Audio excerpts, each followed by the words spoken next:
Hey everybody, how is it going? Today we are going to talk about how I created the Nintendo 64 trailer, the whole thing where I'm going to start announcing, well not start announcing, where I announced that Nintendo 64 month is officially going to be in June, and I want to be the first person to start that because I love the Nintendo 64. So what you're seeing here is me first creating the timeline. Now I did all this in Photoshop, as you can see, because top left corner says PS for Photoshop. But anyway, what I'm basically doing here is I'm collecting all of the game box artwork. Now, I wanted to go with game box artwork because when you first get the game, what you generally see is the box art, and that is your first impression of the game. You know, Mario 64, that was my first impression of Mario 64. It was the box art, you know, seeing him fly.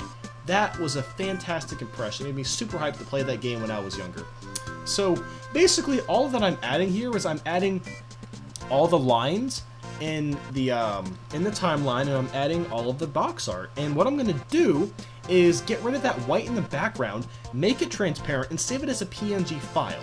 Now, PNG images are fantastic because you can save transparent images. So when I throw this into Premiere Pro, you're going to notice that the white is not saved to the image. It's just going to be completely black until I add a white background to the image, which is exactly what I want to do. So basically what I'm doing here is I'm on Wikipedia because I'm double checking all the dates that the games come out in. So that did take a little bit of time, making sure everything was somewhat on the right path. You know, if something came out in like November 2007, I want the line to be near 2007. Wow, 1997. If something came out around then, I want it to be near that line on the left side. So I was trying to be really careful with that. Now, as you can see, everything looks really cluttered. So what I had to do was, there we go. So what I had to do was make another image, but make it like 5 times longer. It's like 1920 by 6,000 pixels. It's insanely long. So that's what I went ahead and did here, and it was plenty long enough. Here I'm just kind of readjusting everything. Now, making this timeline, I thought it was going to be pretty simple, and to an extent it was pretty simple, but it definitely was a lot of work just making sure everything was adjusted evenly to my best taste. And there I am, I'm talking to actually our editor of Smash Compare. I don't remember what I was talking to him about. But anyway, so what I'm really just doing here is just making sure everything is aligned. And this process did take quite a while, to be quite honest, but it wasn't too difficult. Now, when I was originally making this trailer, most of this is improv, okay? This is the only idea that I had, was to have some sort of timeline. Now, I picked a musical piece out from Secession Studios, fantastic YouTube channel. I bought their license, which is why I can use their music. But anyway, I decided to kind of make the trailer to go along with the music. Now, I didn't know where I was going to put this timeline within that song, but I decided I was going to find a place, and I did, of course. So here I'm just kind of realigning everything, making sure that nothing overlaps, and it's cutting it really close, as you can see. Now, I was kind of debating on adding a couple more in between 99 and 2000, but I decided I didn't really need to do that. And honestly, I wasn't going to put that much time into this trailer.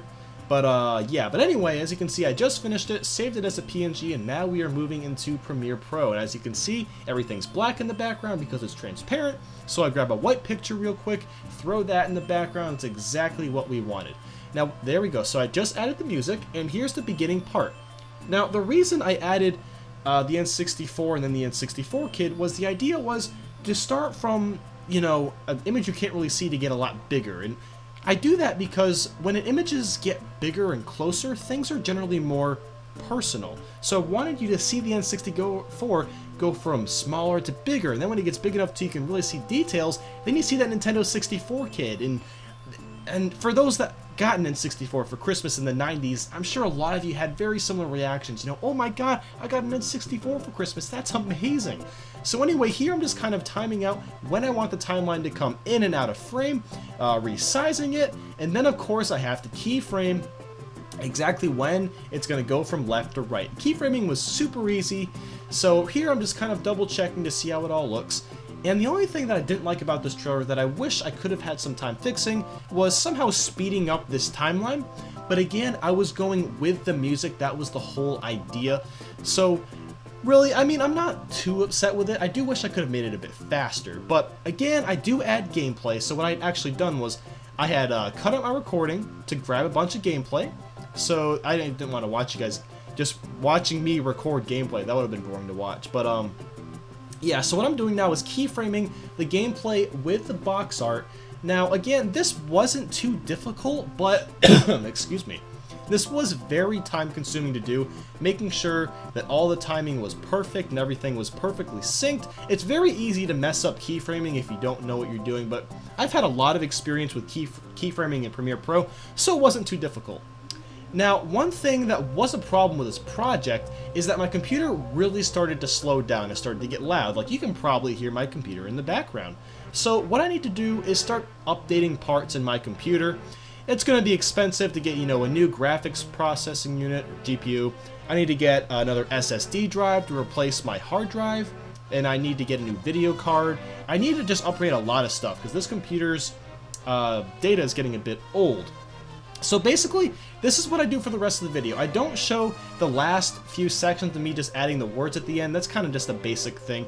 So I really hope you guys enjoyed this video. You're not missing much else. So yeah, this is pretty much what I did, and I hope you all have a fantastic day. See you later, guys.